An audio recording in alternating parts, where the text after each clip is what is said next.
ఇప్పుడే మనం చూస్తూ ఉన్నాం. ఏదైతే వెలుగొండకు సంబంధించినటువంటి టన్నెల్ 2లో మనందరం కూడా ఉన్నాం. ఈ టన్నెల్ 2లో కూడా చాలా క్లిష్టమైనటువంటి వర్క్. ఇప్పుడే మనం నడుచుకుంటూ వస్తూ ఉంటే ఈ 30 మీటర్లోనే 3 చోట్ల కొలాప్స్ అయి కింద పడినటువంటి ఏదైతే రాక్స్ను కూడా మనం చూస్తూ ఉన్నాం.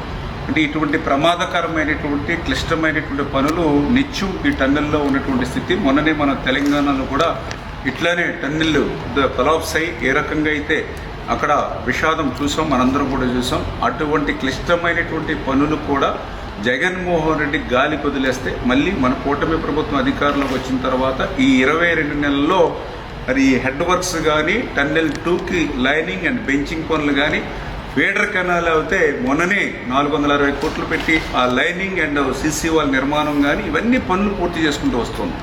ఈ పనులన్నీ ఒక ఎత్తు. ఈ టన్నెల్ 2లో ఇప్పుడు మనం చూసేటువంటి చిక్కుబడిపోయినటువంటి టన్నెల్ బోరింగ్ మిషన్ ఒక ఎత్తు.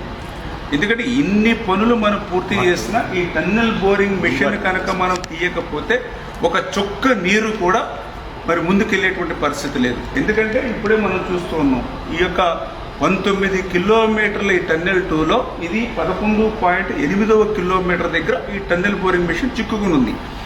ఈ టన్నెల్ బోరింగ్ మిషన్ ఇప్పుడే మీరు చూస్తూ ఉన్నారు. ఏదైతే మరి 175 మీటర్ల పొడవు ఉంది, ఏదో ఒక 10 మీటర్ల 5 మీటర్లు కాదు, 175 మీటర్ల లెంగ్త్ పొడవు ఉంది ఆ చివరి వరకు. ఈ 175 మీటర్ల పొడవు ఉన్నటువంటి ఈ టీబీఎం వ్యాసం మీరు చూస్తే ఇది మొత్తం 9.8 మీటర్ వ్యాసం. అంటే ఏదైతే మొత్తం సొరంగం ఏదైతే టన్నెల్ ఉందో మొత్తం ఎక్కడ కూడా ఒక 1 ఇంచ్ కూడా ఖాళీ లేకుండా అది క్లోజ్ చేస్తుంది. అంచేత ఈ టన్నెల్ బోరింగ్ మిషన్ని మనం వెలికి తీస్తేనే మనం ఈ యొక్క వెలుగొండ నుంచి నీరు ముందుకు తీసుకెళ్తాం. కానీ జగన్మోహన్ రెడ్డి 5 సంవత్సరాల పాలనలో ఈ టన్నెల్ బోరింగ్ మిషన్ ఇట్లా చిక్కుబడిపోయి ఉంటే దీన్ని వెలికి తీయడానికి వీలు లేకుండా హైకోర్టు స్టే ఆర్డర్ దీని మీద ఇచ్చి ఉంటే కనీసం చిన్న ప్రయత్నం కూడా చేయకుండా మరి ఆ రోజు వెలుగొండ పూర్తయిపోయిందని ఇన్ని క్లిష్టమైనటువంటి పనుల్ని దగ్గర 3,000 కోట్ల రూపాయలు విలువైన పనులు ఇంకా మిగిలి ఉండగానే ఆయన మరి జాతికి అంకితం అని చెప్పి ఈ యొక్క జిల్లాని కానీ ఇక్కడ రైతులు కానీ ఎంత మోసం ఎంత దగా చేశాడో ఇవాళ ఈ టన్నెల్ బోరింగ్ మిషన్ ఇక్కడ చిక్కుకున్నటువంటి విషయాన్ని చూస్తేనే మనందరికీ కూడా స్పష్టంగా అర్థమవుతున్నటువంటి పరిస్థితి.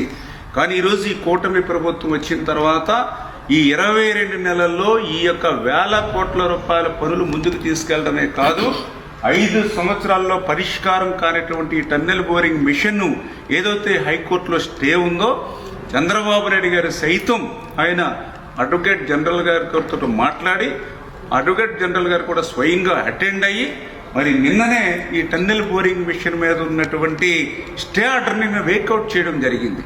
దానివల్లే ఇప్పుడు ఈ టన్నెల్ బోరింగ్ మిషన్ని ఇప్పుడు వెలికి తీయడానికి మనకు మార్గం దొరికింది.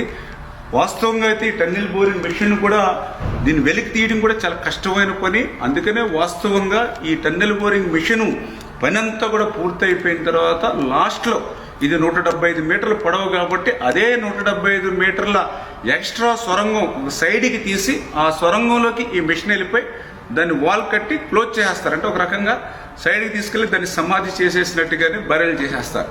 కానీ ఇది కదిలేటువంటి పరిస్థితి లేదు కాబట్టి ఇప్పుడు దీన్ని డిస్మాండిల్ చేసి బయటకు తీసుకెళ్ళాలి.